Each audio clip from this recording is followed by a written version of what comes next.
Du du du du du du du. Hmm? Hah?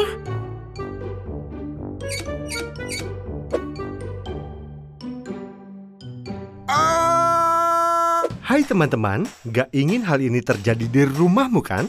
Yuk, ikut Pak Geo untuk tahu cara menghindarinya. Tahukah kamu, saat kita kehabisan air, bisa jadi itu adalah tanda bahwa persediaan air tanah mulai menipis. Hal ini ditandai dengan turunnya permukaan air tanah.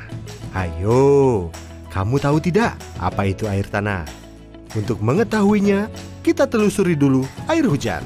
Sebagian air hujan akan mengalir ke sungai, laut, dan badan air lainnya.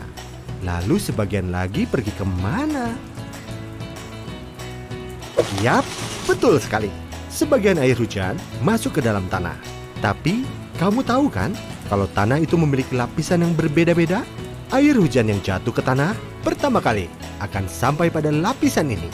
Eits, air yang ada pada lapisan ini bukan air tanah loh. Sebagian air dari lapisan ini lama-kelamaan akan merembes ke lapisan berikutnya.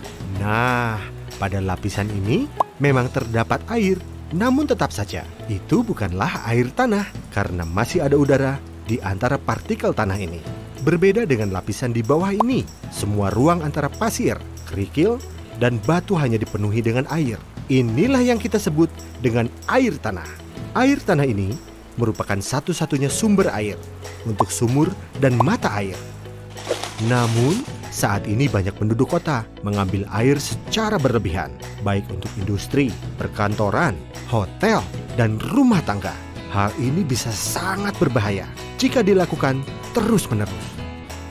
Untuk menghasilkan air tanah hari ini, bumi dan seluruh isinya perlu bekerja sama hingga puluhan ribu tahun lamanya, di mana air tanah mengalir dari daerah imbuhannya di gunung ke daerah lepasannya di kota. Kebayangkan betapa lamanya proses ini terjadi. Maka dari itu, jumlah air tanah sangat terbatas. Apalagi jika kita menggunakan air tanah secara berlebihan. Bisa-bisa permukaan air tanah semakin turun, dan lama-kelamaan lapisan tanah di atasnya juga ikut turun.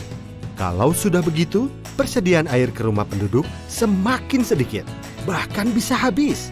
Ini baru dampak awalnya loh. Dampak lain dari penurunan tanah adalah munculnya titik genangan atau banjir baru jika hujan datang. Jika kondisi ini dibiarkan terus-menerus, maka tanah yang turun akan mengakibatkan tembok bangunan menjadi retak-retak dan lama-kelamaan merusak struktur bangunan tersebut. Belum lagi kalau rumah kita dekat pantai atau laut. Jika permukaan air tanah menurun, maka air laut akan merembes masuk ke dalam lapisan tanah bercampur dengan air tanah. Akibatnya, air tanah yang tadinya segar akan terasa asin. Ini semua bisa kita hindari dengan menjaga ketersediaan air tanah bersama-sama.